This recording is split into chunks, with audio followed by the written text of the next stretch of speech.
بسم اللہ الرحمن الرحیم۔ وہ واپس چلا گیا اور اس کے ساتھ ہی ڈاکٹر وہاں آ گئے۔ بولتے جا رہے تھے۔ ان کی باتوں سے میرے سر میں درد ہو گیا۔ بندہ پہاڑ پر آتا ہے کہ تھوڑا سکون حاصل کرے اور فطرت سے لطف اندوز ہو، کتنا چیختے ہیں سب۔ مجھے سمجھ آ رہی تھی کہ وہ کس لیے آئے تھے اور کیا کہنا چاہ رہے تھے کہ میں نماز پڑھ رہا تھا، مذہبی تھا، تو کہیں اس گروہ کی شکایت نہ کر دوں کہ لڑکے لڑکیوں کو اکٹھا لے کر آتے ہیں۔ ڈاکٹر کو خود بھی پتہ نہ لگ رہا تھا کہ کیا کہہ رہے تھے اور یہاں آنے کے لیے ان کے پاس کیا بہانہ تھا۔ میں نے بھی ان کی بات کاٹی اور بولا، آئے بیٹھ جائیں، یہ لوگ جوان ہیں، جوانی میں اتنا تو مزہ لینے کی اجازت ہونی چاہیے، ان کی زندگی کے بہترین سال ہیں۔ ویسے تو آپ بھی ان کے ہم عمر ہیں۔ میں نہیں کہوں گا کہ ان کے کام درست ہے۔ یہ کہہ کر چپ ہو گئے۔ میں نے منہ دوسری طرف کر لیا اور وہ بھی خاموش۔ عجیب سی خاموشی فضا پر چھا گئی۔ شہداء، ہم شرمندہ ہیں، قسط 80۔ پیغمبر صلی اللہ کے زمانے میں آپ صلی اللہ کے لیے ایک شخص خبر لایا کہ فلاں جگہ فلاں شخص سے برائی کی محفل برپا کر رکھی ہے۔ پیغمبر صلی اللہ اپنے اصحاب میں سے حضرت علی علیہ السلام کو بھیجتے ہیں کہ علی دیکھ کر آؤ کہ کیا ہو رہا ہے۔ حضرت علی علیہ السلام گئے اور واپس آئے اور پیغمبر صلی اللہ کو کہا کہ یا رسول اللہ، مجھے کچھ نظر نہیں آیا۔ جو شخص خبر لے کر آیا تھا وہ غصے میں آ گیا اور بولا، میں نے خود دیکھا ہے اور ان کی آواز دور تک آ رہی تھی، علی کیسے کہہ رہے ہیں کہ کچھ نہیں دیکھا؟ پیغمبر صلی اللہ نے فرمایا، کیونکہ جب اس گلی میں پہنچے علی نے آنکھیں بند کر لی اور اس گلی سے گزر گئے، میں نے انہیں کہا تھا اور اسی لیے انہیں کچھ نظر نہیں آیا۔ وہ حیرت اور تعجب کے ساتھ مجھے دیکھ رہے تھے۔ میں مشکل سے اپنے آنسو کنٹرول کر رہا تھا۔ میرا دل اور روح تکلیف میں تھے۔ جنہوں نے آپ کو بھیجا ہے انہیں بول دے کہ مہران نے کہا ہے کہ اس نے کچھ نہیں دیکھا۔ اب آنسو کے گولے نے میری آواز بند کر دی۔ سمجھ نہیں آ رہی تھی کہ کیا کروں۔ ان حالات میں صرف یہ حکایت ہی ذہن میں آئی جو میں نے بول دی۔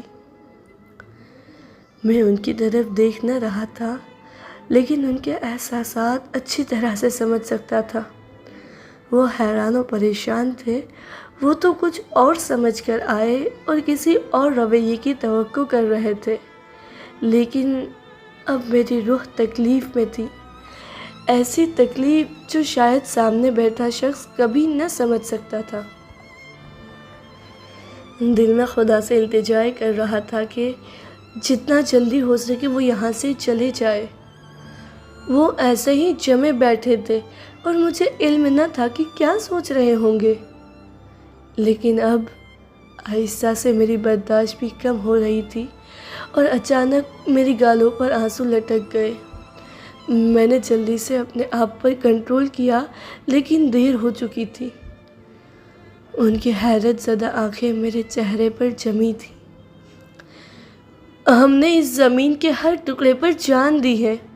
وہ جوان جنہوں نے اپنی جوانی اسلام کے لیے دے دی، وہ بھی جوان تھے، خوش تھے، مذاق کرتے تھے، ہنستے تھے۔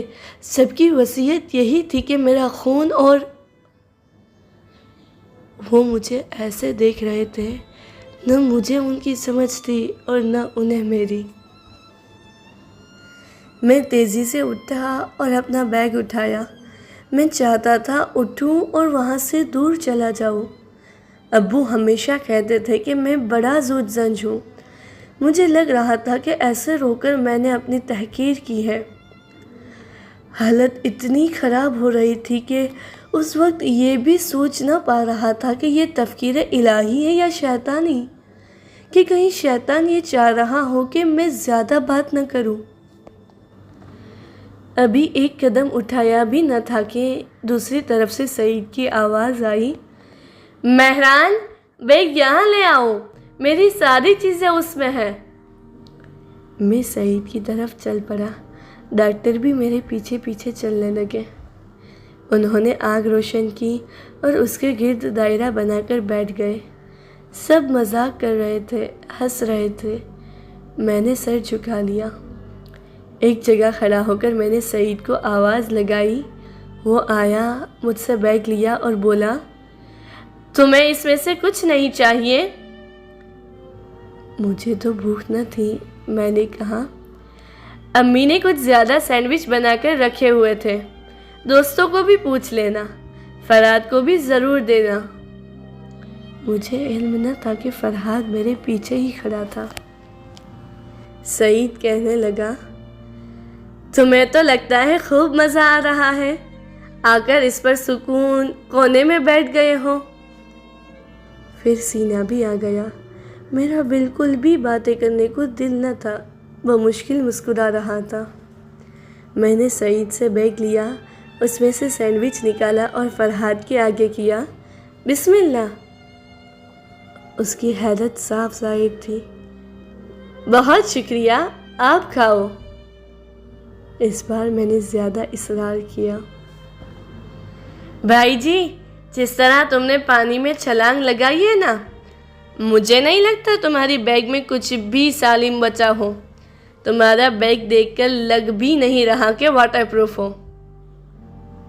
میں نے سینڈوچ اس کے ہاتھ میں پکڑایا اور چشمے کے کنارے آ کر بیٹھ گیا۔ وہاں اس کونے میں بھی کوئی نہ تھا، پھول اور بوٹے لگے ہوئے تھے۔ درخت کے نیچے لیٹ گیا، ہلکی ہلکی دھوپ پڑ رہی تھی۔